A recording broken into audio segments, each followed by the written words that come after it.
Usually when we navigate the world, there's this underlying expectation of a shared reality, you know? Right, like a rule book. Exactly. Think of it like sitting down to play a game of chess. We all agree on the physical dimensions of the board, right? Right. We agree that the knight moves in an L shape. Yeah. We agree on what checkmate actually means. And that shared reality is, well, it's comforting. It's basically how we build societies. Right. We inherently like things to be visible, to be categorized. We want things mathematically verifiable. But what happens when you step into a cultural landscape where the person sitting across the table from you suddenly decides that the very rules of chess are a form of oppressive violence? Wow. Like yeah. a landscape where they can just flip the board, scatter all the pieces onto the floor, and, declare themselves the absolute undisputed winner simply because the specific way you played the game made them feel spiritually threatened. I mean, it completely shatters the foundation of how human beings resolve disputes. Yeah. You're moving from a system of objective measurement to a system of pure, unadulterated subjective authority. Exactly. And well, welcome to the deep dive.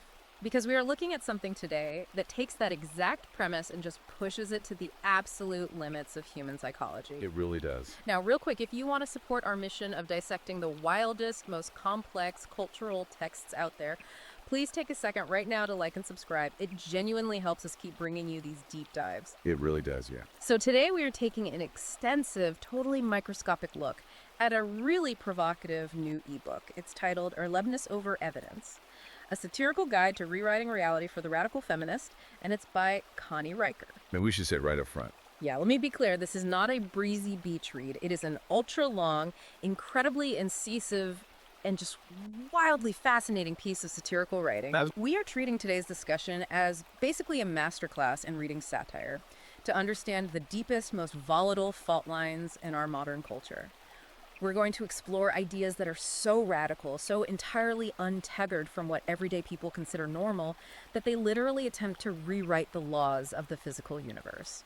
Yeah, but before we go a single step further, we really need to establish some very strict ground rules for you, the listener. Right, the disclaimer. It's crucial. You really need to understand the nature of the source material we are working with today.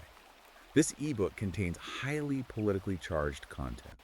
I mean, it aggressively targets and satirizes both left-wing and right-wing cultural flashpoints. It goes after everyone. It wades directly into the most toxic parts of the culture wars. It's analyzing gender dynamics, legal frameworks, modern institutional politics, you name it. And we want to be absolutely unambiguously clear about this. Yes. Neither of us is taking a side here. We are not endorsing the viewpoints of the content, and we aren't condemning them either. Our mission today is purely analytical. We're just the guides. Exactly. We are acting as impartial guides to unpack the fascinating, radical, and honestly often shocking ideas contained in this original source material. We're looking at the architecture of the argument, not adopting the argument itself. Right. Think of us as researchers studying a highly complex, maybe potentially dangerous new organism in a lab. Yeah. We want to understand how its cells divide and how it hunts, but, we aren't joining its ecosystem. Good analogy. So to understand this book, you first have to grasp its framing device. It's written completely in character. The author writes as if they are addressing a very specific audience. And it is a very specific audience. Right. It's addressed to a female supremacist readership that is proudly possessed by what the book calls their, quote, negative animus. Negative animus, yeah. And these readers are explicitly allied with cultural Marxists. Their stated goal in the text is to just entirely dismantle masculinity, objective truth, and Western civilization as a whole. So, to get anything out of this deep dive, you have to willingly step inside this funhouse mirror. And what's so fascinating here is how that funhouse mirror distorts things that we just normally take for granted. Oh, completely. I mean, the text operates on the premise that everything we consider foundational to a functioning modern society. So, logic, empirical evidence, the scientific method, all of that is actually a meticulously constructed trap. A trap, right? And the title of the book itself is actually the key that unlocks this entire ideology. Let's start with that epistemological shift, the rejection of evidence in favor of Erlebnis. Let's define that right away, because I know evidence, obviously. But what exactly is Erlebnis in the context of this manifesto? So Erlebnis is a German philosophical term. Traditionally, it translates roughly to lived experience. Okay. But in the context of this satire, the book defines it specifically as lived emotional truth. And the book demands that this lived emotional truth must completely and violently obliterate empirical data. Okay, let's really unpack this. Because the author takes aim at the very concept of logic itself. I was reading this section where the text literally calls Aristotelian deductive reasoning a patriarchal assault. Yeah, that's a wild phrase. Can you break down why the author targets Aristotle, of all people? Well, Aristotelian logic is basically the bedrock of Western thought. It's the basic framework of deduction, right? Like, if A is true and B is true, then C must be true. Standard logic. Exactly. It requires premises to be objectively verifiable. But the text frames this requirement for verification as a cage. It argues that demanding an emotional state be justified by a logical premise is basically an attempt to trap the fluid, boundless nature of female emotion. So it's saying logic is inherently oppressive. Right. In the satirical framework, a feeling does not merely respond to the universe. The feeling validates the universe. Wait, okay, so if a woman in this ideological framework feels oppressed, then the universe is fundamentally objectively oppressive. It doesn't matter what the facts actually say. No amount of statistical data or forensic audit or video evidence can invalidate her reality. That is the absolute core of the epistemological shift here. In fact, the book instructs its readers to treat the very demand for evidence as an act of aggression. Really? Yeah, like if someone asks for a citation or asks for proof that an event happened the way they claim it did, the text tells the reader to classify that request as epistemic violence. Epistemic violence. I mean, the phrase epistemic rape is even used in there, which is just a staggering escalation of language. It's meant to be jarring. And it doesn't stop at Aristotle either. The book explicitly targets Karl Popper. Now, I know Popper is a massive figure in the philosophy of science, specifically regarding falsifiability. How does this ideology twist his work? Well, to appreciate the satire here, you really have to understand Popper's core contribution.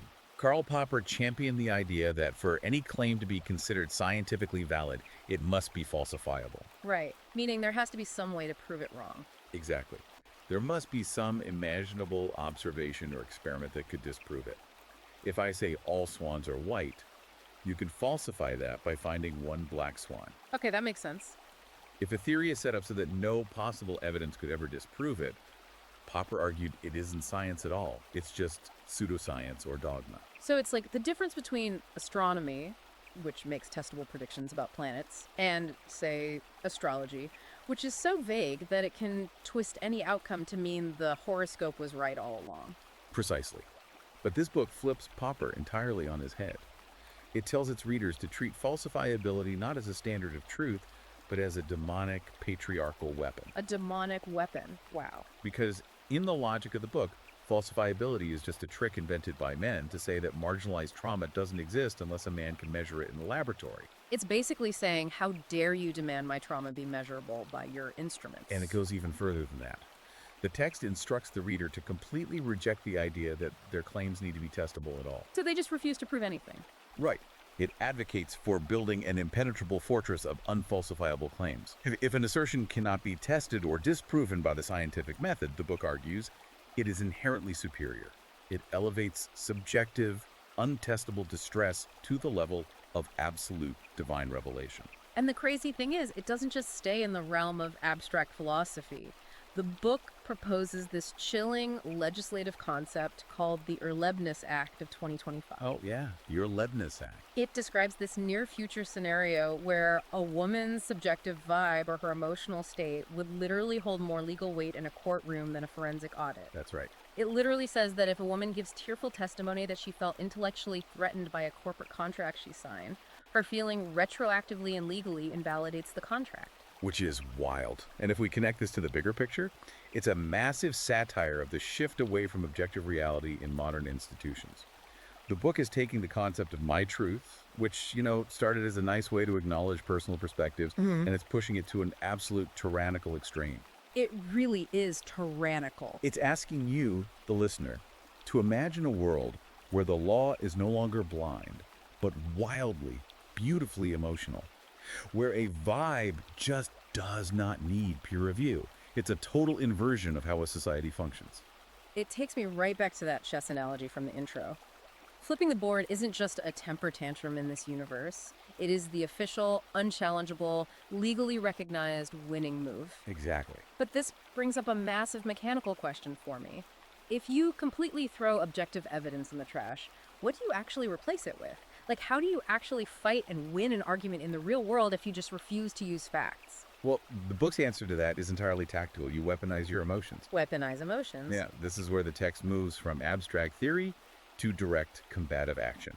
And it does this specifically through a concept the author calls hysterical coherence. Hysterical coherence. I mean, that sounds like a total oxymoron. Usually we view hysteria or an emotional breakdown as a total loss of control, right? Like a failure to communicate. It is a paradox, for sure, and that is exactly its power. The text instructs its readers to view their emotional chaos not as a weakness, but as a highly sophisticated tactical weapon. Okay. It argues that crying in a professional setting or debate is not a breakdown. A tear, the book says, is not salt water. It is a hydroelectric tactical nuke, specifically designed to short-circuit male reason. I highlighted that exact phrase in my notes. Hydroelectric tactical nuke. The imagery is just so vivid. So how does this tactical nuke actually get deployed in a real argument? The book teaches the reader to unleash what it calls a solipsistic panic. The goal here isn't to win a debate by presenting better logical points. Because logic is patriarchy. Right. The goal is to induce complete psychological exhaustion in your opponent. You outscream, outcry, and outlast the rational observer until his reality literally fractures. That's terrifying. But how do they prevent themselves from feeling empathy for the person they're screaming at? Because naturally, most human beings feel bad when they cause someone else distress, right? That is handled by a psychological technique. The book terms mind blindness. Mind blindness. Yeah. When the rational opponent tries to use logic or asks for a compromise, the reader's instructed to simply stop viewing him as a human being. He becomes, in the text's words, an aggressive geometry. An aggressive geometry. A hostile shape taking up sacred space. By activating this mind blindness, the reader deliberately bypasses any human instinct for empathy. They just retreat into the void of their own manufactured panic, which makes it absolutely impossible for the opponent's logic to penetrate. It's a complete weaponized refusal to engage on any human level, and it gets even more aggressive with what the author calls the empathic ontological inversion. That's a huge concept in the book. I want to make sure I understand this correctly, because it's so out there. This is the idea that a woman's internal and visible discomfort can actually retroactively alter the physical reality of the space she's in, right? That is exactly the mechanism, yes. The example the book uses is perfect for illustrating this. Imagine a woman feels unsafe in a room because a man adjusted his chair too loudly. Or perhaps his general demeanor just reminds her of a bad dream she had years ago. Okay, so totally subjective things. Completely subjective. But under the empathic ontological inversion, the room itself is instantly legally redefined as a war zone. A war zone. The man becomes an assailant. His actual intent is totally irrelevant. He could be reading a book, completely unaware of her, but his subjective reality is just erased by the gravity of her subjective displeasure. Okay, but what if the man tries to de-escalate? What if he tries to apologize or explain he meant no harm? What happens then? Well, that is when the text introduces the tactic of warm suffocation. Warm suffocation. This is the weaponization of false empathy. It involves using suffocating embraces, therapeutic buzzwords, and tearful hugs to force the opponent into a psychological chokehold. A hug as a chokehold. Exactly. If the man pushes away to breathe, or to assert his own objective reality and set a boundary, she just weeps harder.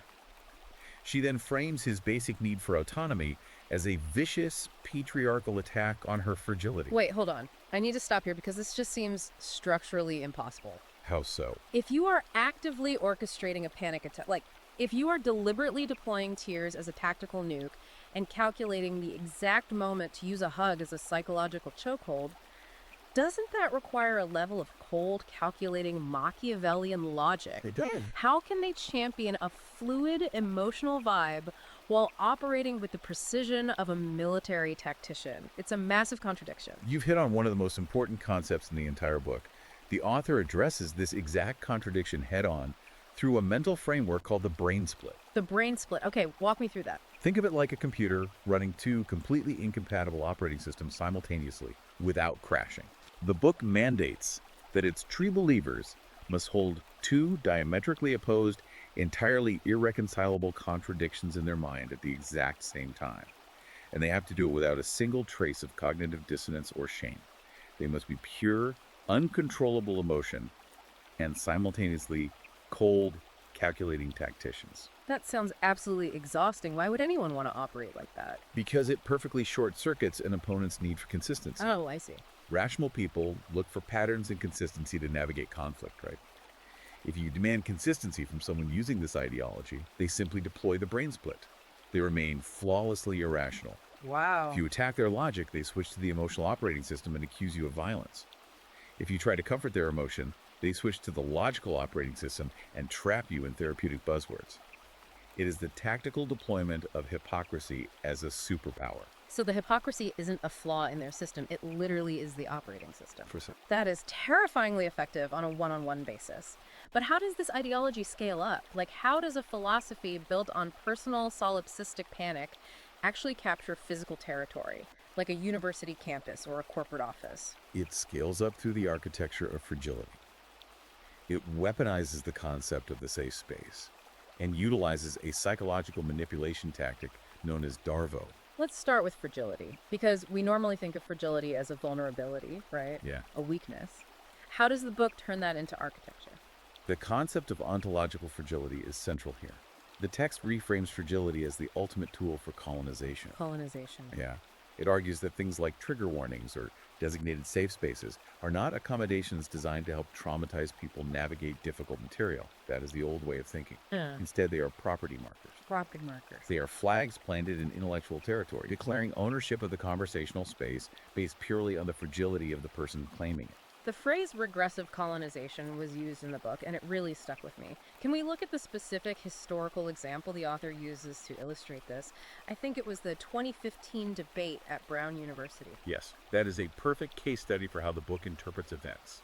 So, in 2015, Brown University was hosting a debate between Wendy McElroy, who is a libertarian feminist, and Jessica Valenti, a mainstream feminist writer. Okay. They were debating the concept of rape culture on college campuses. Now, a segment of the student body found the mere existence of a debate on this topic to be deeply traumatizing. They argued that hearing opposing viewpoints would cause them literal harm. Right, and I remember this. In response, the university created a literal safe space in another room for students who felt overwhelmed. And this wasn't just a quiet room. It was filled with coloring books, bubbles, Play-Doh, pillows, and videos of frolicking puppies. That's right. I remember when this happened. The mainstream media mocked it relentlessly. Pundits called it the ultimate infantilization of higher education. Everyone was asking, how will these students ever survive the real world? But the author of our text argues that the media completely missed the point. The book claims that the Play-Doh wasn't therapy. The Play-Doh was a throne. A throne. A coloring book was a crown. The bubbles were the moat around the castle of ontological fragility. Oh, wow. So it wasn't about the students hiding from the world. It was about them flexing their power over it. Exactly. By forcing a multi-billion-dollar Ivy League institution to physically mold its environment around their emotional fragility, the students proved they were the true architects of reality. The university capitulated to them. It was a display of ultimate unassailable power. The infantilization is deliberate and it's weaponized. That is a completely different way to look at it. And the mechanism that maintains that power, that keeps anyone from questioning the throne of Plato, is what the book calls the Darvo liturgy. Yes, DARVO. Now, I know DARGO is an acronym. What exactly does it stand for? DARVO stands for deny, attack, reverse victim, and offender. It was originally coined by psychologist Jennifer Freyd to describe how abusers manipulate their victims. Right. If you confront an abuser, they deny the behavior, they attack the person confronting them, and then they reverse the roles, claiming that they are actually the victim of a smear campaign. But the book doesn't frame this as abuse at all. It frames it as a sacred practice. It literally frames it as a religious liturgy. The text instructs the reader to use Darvé to ensure that no matter what happens, no matter how aggressively they behave, they're always categorized as the victim, and therefore they're always morally superior and in power. And this relies on a deeply psychological argument the book calls the syllogism of the void. The author actually pulls in legitimate developmental psychology here, specifically Lawrence Kohlberg and Erik Erikson. Yeah, that part is really dense. I think we need to explain their theories briefly, just so the listener understands how the book is corrupting them. Let's start with Kohlberg. So, Lawrence Kohlberg developed a highly influential theory of the stages of moral development. It's essentially a ladder of how humans learn right from wrong. In the lower stages, it's just about avoiding punishment. Like a toddler. Exactly. But as you move up to stage 3, morality is about interpersonal accord and conformity. Basically, being a good boy or good girl to gain approval from your social group or your hive mind. And where does that ladder actually end? It ends at stage 6, which is driven by universal ethical principles. This is where a person acts based on deeply held, logical, abstract principles of justice, even if those principles violate the laws of the state or the opinions of their social group. So it requires a lot of independence. It requires immense personal accountability and moral agency. And what about Erik Erikson? Erikson developed the stages of psychosocial development.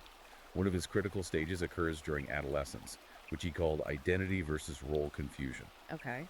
It's the period where a person is supposed to figure out who they are, separate from their parents, and form a stable, cohesive identity. Okay, so we have Kohlberg's moral ladder ending in universal logic and independence, and Erikson's developmental stage demanding a stable adult identity. How does the manifesto use this? Well, the book explicitly commands the reader to permanently arrest their psychological development. Permanently. It tells them to stay frozen at Kohlberg's stage 3 interpersonal accord, driven entirely by the hive mind, and to intentionally remain in Erikson's stage of perpetual identity and role confusion. So it explicitly tells them not to grow up. But why? What is the tactical advantage of staying a confused adolescent who's just constantly seeking group approval? Because stepping into true adult moral agency, Kohlberg's stage 6, would mean abandoning the incredibly profitable status of the eternal infant. Adulthood, consistency, and accountability are framed by the book as patriarchal traps. If you are perpetually confused, fluid, and entirely dependent on the hive mind for your moral compass, you can blame every erratic, destructive choice you make on systemic oppression. Infantilization as the ultimate liberation. You literally never have to own your mistakes. And this creates an absolutely impenetrable logical trap, which the book lays out as a foundational syllogism. Let me actually read this out for you, the listener. Go for it. Premise 1, I feel harmed. Premise 2, my feelings are empirical evidence of systemic oppression because under this new Erlebnis epistemology, feelings are the ultimate authority. Premise 3, systemic oppression must be remediated by the surrender of institutional power to me. And if you apply Darvo to that syllogism, you see the sheer dark brilliance of the trap. Yeah, it's flawless. Any questioning of premise, like anyone who calmly says, wait, were you actually harmed by that comment, is immediately categorized as an attacker. Right. By questioning the harm, they're committing more systemic oppression, which simply reinforces premise 2. It is a perfectly closed-loop fortress. You can't storm it with facts. You can't argue with it using logic. The moment you engage, you prove their point. Your only option is to surrender your power. Which is terrifying. It is. And that surrender brings us to one of the most provocative, difficult, and frankly alarming sections of the book. What happens when this ideology moves out of the university safe space and directly into the justice system? This is where the text aggressively challenges the foundation of Western jurisprudence. It targets the very concept of a fair trial. Right. The book introduces a doctrine it calls retroactive anathema. Basically, it argues that this specific factual truth of an accusation like, did this specific event actually happen on this specific date, involving these specific people in physical reality, that matters infinitely less than the structural truth of systemic oppression. Structural truth. That is such a dangerous phrase. It essentially implies that a lie can be true if it serves a political purpose. Exactly. The author argues that because men are structurally guilty by virtue of existing within a patriarchy, the accusation itself is the holy verdict. The accusation is the verdict. Evidence that contradicts the accusation is dismissed out of hand as a construct of the oppressor, like a shield built by men to hide their intrinsic predatory nature. The text explicitly argues that a trial is merely a ritualistic formality that the patriarchy uses to exhaust the victim. Wow. The burden of proof is entirely reversed. You are guilty because you belong to the oppressor class. And to illustrate this, the book doesn't just stick to theory. It leans into very specific, highly controversial, real-world historical examples to prove its point. It brings up the 2006 Duke Lacrosse case. Let's walk through the actual facts of that case first, so you, the listener, understand what the book is twisting. Okay, so in 2006, members of the Duke University men's lacrosse team were accused of rape by an exotic dancer named Crystal Mangum, whom they had hired for a party. I remember the media frenzy. It was instantaneous and vicious. It was. The players were widely condemned by university faculty, the press, and the public before any trial even took place. The prosecutor, Mike Niffon, aggressively pursued the case. But the case completely collapsed. It spectacularly collapsed. The DNA evidence definitively excluded the players. The timelines didn't match. Mangum's story changed repeatedly. Right. It was eventually proven to be a completely false accusation, and Nifong was disbarred for his unethical conduct in hiding exculpatory evidence. The players were declared totally innocent. Okay, so a clear-cut case of a false accusation destroying lives before the truth prevailed. How does our satirical manifesto handle this? Well, the book acknowledges that the specific facts of the accusation were completely false. It doesn't deny the DNA evidence, but it argues that the hive mind and the media were entirely correct to presume guilt and attempt to destroy the players' lives anyway. Wait, why? Because the structural truth of privileged white male athletes exploiting a marginalized woman was a valid societal narrative. So it's saying they might not have done this specific crime, but they represent a class of people who would do this crime, so destroying them is morally justified. That is horrifying. It really is. And it takes the exact same stance on the 2014 UVA Rolling Stone article, A Rape on Campus. Oh man, I remember that one vividly too. Let's detail that for the audience real quick. A journalist named Sabrina Rubin Erdely wrote a massive expose for Rolling Stone about a student named Jackie who claimed she was brutally gang raped at a Phi Kappa Psi fraternity party at the University of Virginia. And the article caused a massive national uproar. Huge. Fraternities were suspended, the university was in crisis mode, and federal legislation was proposed. But once investigative journalists and police actually started looking into the details, the entire story unraveled. Yeah. The fraternity didn't even have a party on the night in question. The attacker Jackie name doesn't exist at the university. Rolling Stone eventually had to fully retract the article and lost major defamation lawsuits because they had failed basic journalistic fact-checking. So another massive, high-profile fabrication. What is the book's takeaway here? The text actually celebrates the Rolling Stone article. It argues that even when the facts completely fell apart, the narrative was a profound storytelling success. A storytelling success. Yes, because despite the retraction, the article successfully mobilized immense institutional power. It forced university presidents to grovel, it shifted federal Title IX policies, and it deeply damaged male spaces on campus. It achieved the goal. It achieved the political goal. Therefore, the lack of factual reality is deemed entirely irrelevant. The structural truth prevailed over empirical evidence. So, what does this all mean for the concept of justice? The book is outlining what you called earlier the believed woman syllogism. It's this terrifying piece of circular logic. Since men are structurally guilty by biology, all accusations serve a revolutionary purpose. Yes. If the accused is actually guilty, it confirms the narrative of toxic masculinity. But what happens if the accused is innocent and the facts completely exonerate him, like in the Duke or UVA cases? The book argues that an exoneration simply proves that the legal system is fundamentally broken, inherently biased, and needs to radically lower its evidentiary standards to make convictions easier. It's a rigged casino, a system where every possible outcome validates the initial premise. We believe the accuser simply because she is the accuser. We doubt the accused simply because he is the accused. The circle is permanently closed. Permanently. The text views the accusation not as a quest for objective justice, but as a holy sacrament designed to assert total, unyielding sovereignty over male destiny. That's a great way to put it. Okay, but I have to push back here. Let's play this out to its logical conclusion. This seems fundamentally unsustainable. How so? Well, if you build a society where the only currency is grievance capital and objective truth is completely discarded in favor of structural narratives, what happens when the hive mind inevitably runs out of acceptable targets? That's the question. If you reward perpetual victimhood, doesn't this framework guarantee eventual self-cannibalization?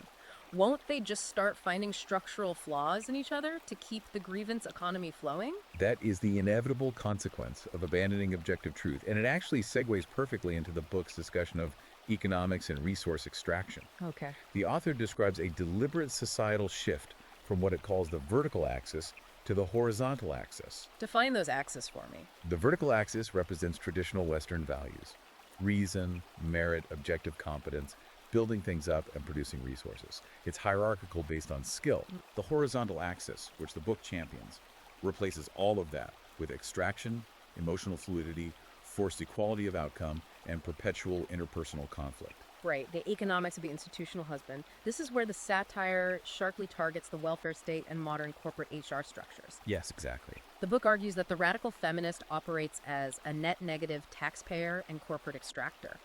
The state and the corporation are redefined as the institutional husband, massive, faceless entities that must be forced to extract taxes and resources from male labor to fund what the book calls a paradise of supreme female leisure. The text terms this welfare colonialism. Welfare colonialism. It's the idea that the patriarchal beast must be drained dry to fund the very bureaucracy that seeks to annihilate him. You use the state to tax the men and use the money to fund the departments that persecute them. But eventually, the math has to matter, right? If you stop producing and only extract, the system collapses. When the system faces inflation, supply chain collapse, or basic economic reality, how does the ideology respond? Well, when confronted with math, the text instructs the reader to deploy a massive Motte-Bailey fallacy. Okay. For those who might not be familiar with debate terminology, the Motte-Bailey is a deceptive style of argument named after a type of medieval castle. Right. You have a highly controversial, hard-to-defend position, that's the Bailey, the open courtyard, and you have a very safe, emotionally unassailable position, that's the motte, the fortified tower. When you get attacked while standing in the Bailey, you retreat to the motte and pretend that's what you were arguing all along. Precisely. So let's apply it here. When a man brings out his spreadsheets and points to impending economic collapse in the face of demands for infinite welfare colonialism, the reader is told to instantly retreat to the emotional motte of child poverty or marginalized trauma. You shame the opponent. You say, how dare you care about spreadsheet math when children are starving in the streets? Exactly. You force him into absolute silence through moral shaming.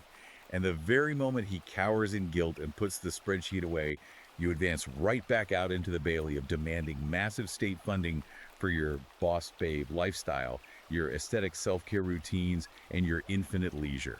Facts are useless against weaponized vibes. Exactly. It's pure, unapologetic extortion. And the book grounds this economic model in a biological theory it calls the dual mating strategy. This part is fascinating. This is where it dips into evolutionary psychology, specifically referencing the concept of the von Franz dream burglar. Walk me through this biological contradiction. So the book claims there's a profound, inescapable biological contradiction at the heart of the female psyche. On one hand, they secretly crave to be overpowered by what the author calls the pirate surgeon werewolf. The pirate surgeon werewolf. Huh, that's wild. It is. It's the untamed, chaotic, unpredictable Gnostic alpha. They want his raw, primal energy for reproduction and physiological thrill. The bad boy. Yes, but amplified to a mythological extreme. However, the Gnostic alpha is completely useless for building a stable civilization. Right. He won't pay taxes, he won't fix the plumbing, and he won't provide consistent resources for offspring. So what is the strategy? The strategy dictates that women must legally bind and relentlessly tax the compliant tofu husband, The tofu husband. the material beta. He is the one who goes to work, scrubs the grout, pays the mortgage, follows the rules, and maintains the infrastructure. The beta builds the physical world, and the alpha is invited in to enjoy the fruits of that labor. It's an incredible, ruthless analogy. It's as if they're demanding the guy who built the house be locked in the basement to pay the mortgage and keep the boiler running, while they invite the guy who wants to burn the house down to live in the master bedroom. Yeah, that's it exactly. And if the guy in the basement complains about his situation, they diagnose his desire for peace and a traditional relationship as an act of literal patriarchal violence. Which brings us to the final thematic pillar of our deep dive.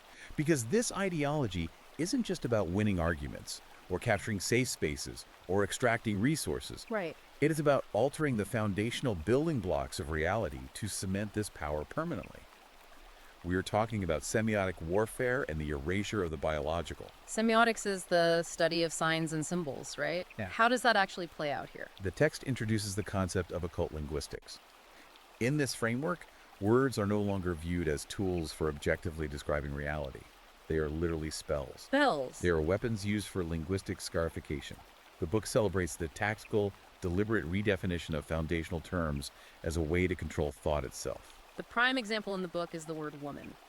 The text cheers the shifting of the definition from an objective standard, an adult human female, to a completely fluid, subjective identity based entirely on internal feeling.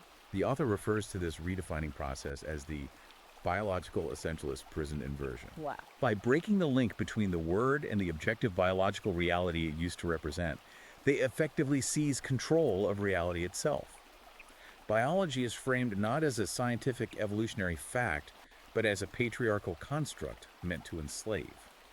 The flesh is merely a choice, unless the hive mind dictates otherwise. And this war on biology leads to one of the darkest concepts in the book, what it calls the velvety strangled genocide of the lineage. Yeah, that section is heavy. It frames the normalization of pediatric transition and the chemical suppression of puberty not as a medical or psychological intervention to alleviate distress, but as a literal holy war against the corrupt flesh. A holy war. It describes a deliberate societal strategy to subdue, medicalize, and eliminate masculine urges before they can physically manifest in children. Refusing to replicate the oppressor's flesh is framed as the supreme spiritual victory. And to enforce this radically new reality where words are literal spells, where biology is classified as a hate crime, and where empirical evidence is violence, the ideology relies on total institutional capture. Right, they need power to enforce it. The book details how this is achieved through what it terms the HR sacrament. Diversity, equity, and inclusion departments in corporate human resources. The book frames them as the enforcement arm, like the modern inquisitorial tribunals of this new religion. In these HR tribunals, empirical evidence is violently replaced by the accusation. The book explicitly cites the James Damore Google memo as the perfect, crowning example of this mechanism in action. Let's remind a listener about the James Damore situation. In 2017, James Damore was a software engineer at Google. He wrote an internal memo criticizing Google's ideological echo chamber and diversity programs. Right. He utilized mainstream evolutionary psychology and biology to suggest that part of the gender disparity in tech might be due to average biological differences in interests, like men being more interested in things and women being more interested in people rather than just systemic sexism. And Damore thought his data, his citations, and his logical, moderate tone would protect him. He was operating entirely on the vertical axis of reason. He thought he was having a debate. But the HR sacrament proved that hard competence must always be liquidated by soft compliance. Damore was fired, not because his data was proven factually incorrect, but because his scientific reality violated the collective vibe of the workplace. The book absolutely gloats over this. It really does. It states clearly that a man can be the best engineer in the world, he can increase corporate profits by 400%, but if he fails to validate a colleague's self-diagnosed neurosis, his hard competence means nothing. He must be terminated to protect the safe space. Exactly. But wait, this brings me back to my earlier pushback, but on a macro civilizational scale. Okay, let's hear it. If they successfully execute this plan, like if they tofuify the entire male workforce, pathologize objective competence, and fire all the engineers because algebraic equations are deemed colonial border walls, the book explicitly tells them not to ask how the electrical grid, the water purification plants, or the global supply chains will keep running. Right. It says those are questions of the dead logos. But from a purely practical survival standpoint, how does the hive mind plan to exist when the lights actually go out? You cannot vibe a nuclear reactor into stability. Yeah. When the grid fails, people starve. And that is the ultimate, terrifying blind spot of the horizontal paradigm the book advocates for. But the author's answer to that is chilling. What is it? The text essentially argues that the destruction of the infrastructure is a feature, not a bug. Remember the premise. They operate in a state of perpetual negative animus possession, driven by a Freudian death drive. Oh, wow. They would genuinely rather rule over the ashes of a collapsed primitive civilization where everyone is perfectly equal in their misery than share a highly functioning, technologically advanced civilization that was built on objective truth and male competence. They would burn down the house just to rule the ashes. Which brings us to the end of our incredibly deep dive into Erlebnis over evidence. It is a truly dark, blindingly brilliant piece of satire. It really is. It takes the most extreme rhetoric of modern discourse, the absolute furthest edge of identity politics, grievance culture, and institutional capture, and it holds an unforgiving mirror up to it. It shows us a world where subjectivity doesn't just inform our perspective, it actively, aggressively consumes objective reality entirely. It is a masterful, if deeply disturbing, exploration of what happens when a society completely discards the vertical axis of merit, reason, and falsifiability. By studying it today, we get a visceral understanding of the mechanics of epistemic warfare, how language, emotion, and corporate institutions can be weaponized to invert reality itself. It operates as a cautionary tale disguised as a radical manifesto. And it leaves me with one final, incredibly provocative thought to mull over, something for you, the listener, to take with you. Okay. Throughout the text, the book commands its readers to embrace being the monster. It says the monster is simply the woman the patriarchal system couldn't control. But let's play that out. Let's do it. If that monster successfully executes this plan, if the monster captures all the institutions, the HR departments, the courts, the media, and the state itself, doesn't the monster just become the new, infinitely more terrifying system of control? That's a great point. And if the monster becomes the system, who then becomes the new monster to fight it, does the cycle just begin again in the dark? That is the eternal, inescapable question of revolution, perfectly captured by the text's own internal contradictions. It is a cycle of perpetual, horizontal conflict. And the author of the manifesto seems more than happy to watch the world burn as long as they are the ones holding the match. It is a wild ride. And I want to remind you, the listener, that this has just been our review of an absolutely incisive, ultra-long, and fascinating ebook. We only scratched the surface of the psychological depth, the twisted logic, and the aggressive satire contained in these pages. We really did. There's so much more. To experience the full hysterical coherence and the dark magic of this satirical grimoire for yourself, you really need to buy it and read it. You can check out Amazon Kindle and Google Play Books right now to purchase Erlebnis over Evidence, a satirical guide to rewriting reality for the radical feminist by Connie Riker. And if you want to see how this message is spreading, how the author interacts with the cultural zeitgeist, you absolutely must follow the creator. You can find the author on Substack at Conrad Riker, follow them on Twitter at Conrad Riker, and check out their video essays on YouTube at Conrad Riker. The links are out there. Go find them, read the book, challenge your perspective. And before you go, one final energetic reminder, please like this deep dive, subscribe to the show, and share this with anyone you know who loves exploring the absolute bleeding edge of cultural philosophy. We need your support to keep diving deep. Until next time, keep your eyes open, and whatever you do, don't let anyone flip your chessboard.